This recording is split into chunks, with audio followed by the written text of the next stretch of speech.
Playoff football is back in Pittsburgh, Pennsylvania, as the AFC's number 4 seeded Pittsburgh Steelers host the number 5 seed Houston Texans in what will be the first home playoff game for the Steelers in 5 years.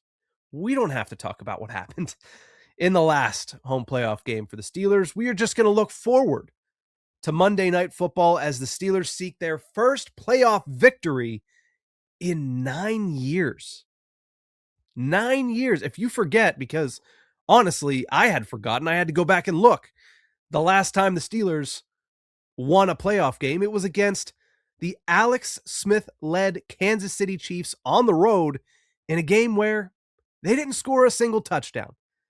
They took 18 points off of Boswell's toe to win 18-16 against the Chiefs. So 9 years later, the Steelers look to get their next postseason victory.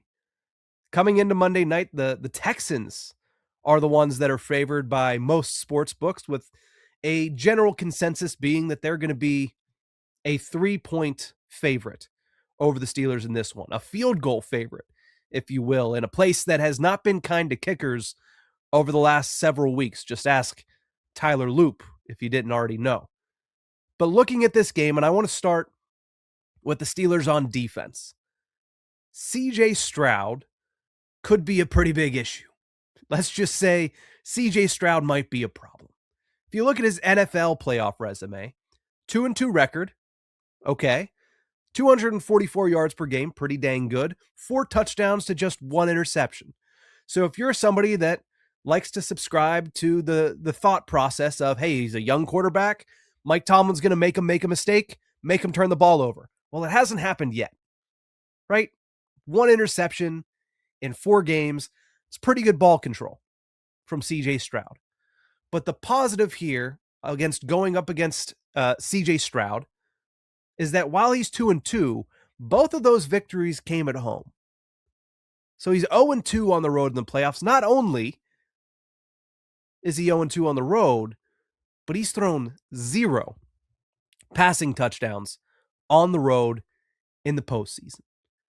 So there's a little bit of wiggle room when it comes to this guy's track record in the playoffs.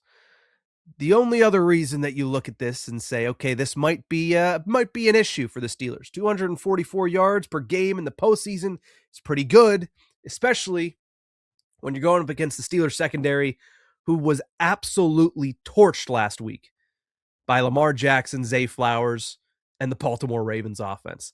3 touchdowns of 30 yards or more. I think we all know that's not going to get the job done on Wild Card Weekend.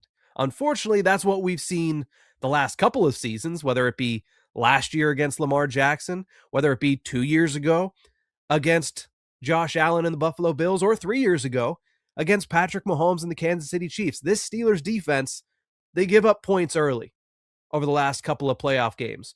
Hopefully, this secondary is able to kind of button it up and avoid what we saw last week in Week 18 against the Baltimore Ravens. And I think there's one player that I'm looking at in particular to kind of lead that charge. I'm going to give you one player on either side that I think is going to be an X factor. On the defensive side of the ball, it's Joey Porter Jr.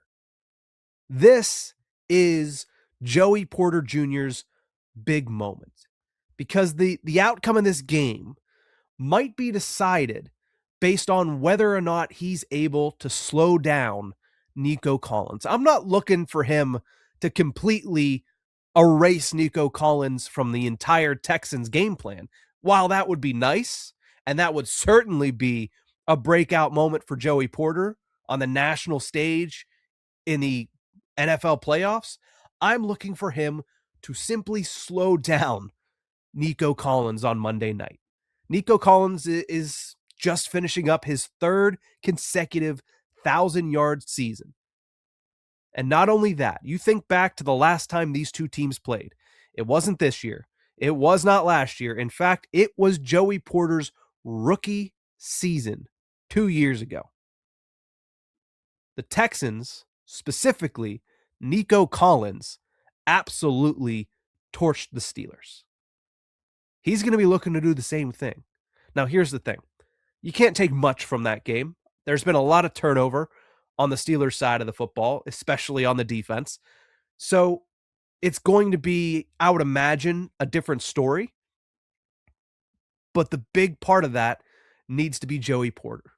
He's quietly put together a stellar season as the Steelers' number one cornerback in a year where the Steelers brought in a couple of veterans to potentially be a three-man rotation with him and Jalen Ramsey and Darius Slay. Plans changed, and the Steelers were able to make those changes because of how well Joey Porter had been playing all season long. There was a tweet that was put out a couple days ago from Matt Williamson at DK Pittsburgh Sports, just highlighting how good of a year it's been for Joey Porter. According to Next Gen Stats, JPJ is 10th in the NFL in completion percentage allowed, and he's given up no touchdowns since week 8 of 2023.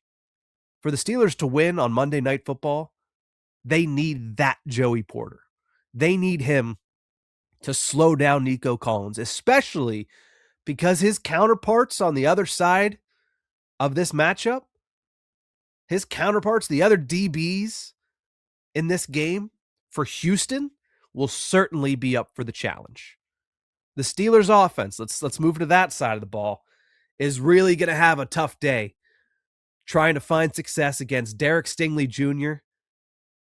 and Kamari Lassiter, because these two guys might be the best 1-2 punch on the outside in the entire NFL. It's going to be tough in general for the Steelers because this Texans defense, it's the headline going into tomorrow, is the Houston Texans defense versus Aaron Rodgers offense. That's what it is. You look at this game and this matchup, it's going to be tough to run the ball. Houston has the 4th best rush defense in the NFL. That front is no joke. And like I mentioned with Stingley and Lassiter on the backside, the number 6 ranked pass defense as well. Now, the good thing is you're getting DK Metcalf back. And DK Metcalf, when he wasn't going after Jagoff fans in Detroit, he was having himself a pretty good back half of the season, right? You look at the game that he had before the Detroit game. I'm trying to go back and think, to what matchup that was.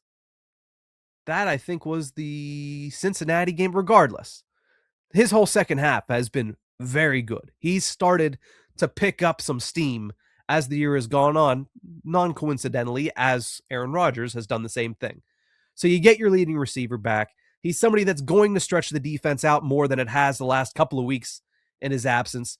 But there is a chance, and I'd say there's a pretty good chance, considering how highly I think of Stingley and Lassiter, that he is slowed down in the same way that I think Joey Porter needs to slow down Nico Collins. I think that is going to be the plan coming in from Derek Stingley and Lassiter to slow down and try to neutralize DK Metcalf. But the thing is, there's 2 of them. So if one of them's doing that, the other one is probably going to try to take away Kenneth Gainwell. Either Gainwell or Warren in the passing game. Their defensive front can handle the Steelers' rushing attack. I think that is going to be a very, very tough sell to say that they're going to win the game on the ground. I don't know if they're going to be able to do that. I think it's going to have to be Aaron Rodgers being Aaron Rodgers. The Aaron Rodgers we saw in the second half against the Baltimore Ravens is exactly the reason they brought him in. Is in these big games late in the season, you need him to take in all the information and to be able to make the right choice. Not just get the ball to the playmaker, but make sure that he gets the ball to the player that is going to make the play in that moment. And nobody has done that more in the last 2 weeks than Pat Freiermuth. He is who I believe is the X factor for the Steelers in this game on offense. I think Houston is going to have everything planned to stop the Steelers' run game, to try to slow down Jalen Warren and Kenneth Gainwell, and try to neutralize DK Metcalf. I think they're going to say, you need to beat us with Calvin Austin, Pat Freiermuth, Connor Hayward, and Adam Thielen, or MVS. They're going to dare you to beat them with your 3rd or 4th option as a receiver. And that's where Pat Freiermuth steps in. He's done it the last few games. 3 receptions for 63 yards against the Browns. 3 receptions for 51 yards against the Ravens. And in both games, a lot of these catches are big plays across the middle, down the field on 3rd and long. He's going to need to step up because I feel like there's going to be a couple of plays where it is going to be a pivotal possession down and the ball's going to 88. If he can make those plays, it's going to go a long way to getting the Steelers over the top for the first time in 9 seasons. So when it comes down to a prediction for this one, I've gone back and forth all week because part of me is like, man, I haven't seen it in 9 years, and until I see it, I don't know if I can pick them. That's how I feel about the Penguins. Until I see them win a playoff series, I'm not going to predict them to win a playoff series because they too haven't won one since 2018. But when it comes to this Monday night matchup, something feels a little different. It feels different than last year against the Baltimore Ravens. It feels different than 2 years ago against the Buffalo Bills. It feels different than 3 years ago against the Kansas City Chiefs. And there could be a couple reasons for that. But to me, there's one big one. And he's wearing number 8 for the Pittsburgh Steelers. I believe Aaron Rodgers isn't done. I believe Aaron Rodgers is going to get the job done and going to end the drought for the Pittsburgh Steelers by bringing home a victory on Monday Night Football. Venue and game slot that Mike Tomlin has never lost in. It's also another thing. Monday Night Football at Acrisure/Heinz, Mike Tomlin hasn't lost. I say that keeps going. I'm going to say the Pittsburgh Steelers win this one by a final score of 20-17. And I'm going to say it comes down to Chris Boswell with 000s on the clock, nailing a field goal right through the uprights and sending the Pittsburgh Steelers to the divisional round for the first time since 2017, where they went and beat the Alex Smith-led Kansas City Chiefs. I'm hoping I'm right because I want to talk more Steelers football. I want more Steelers football to be ahead of us as we talk about the NFL playoffs. But that's going to do it for this video. Thank you guys so much for tuning into this one. Remember to like, share, and subscribe to my channel if you enjoy this content. We'll see you guys next time.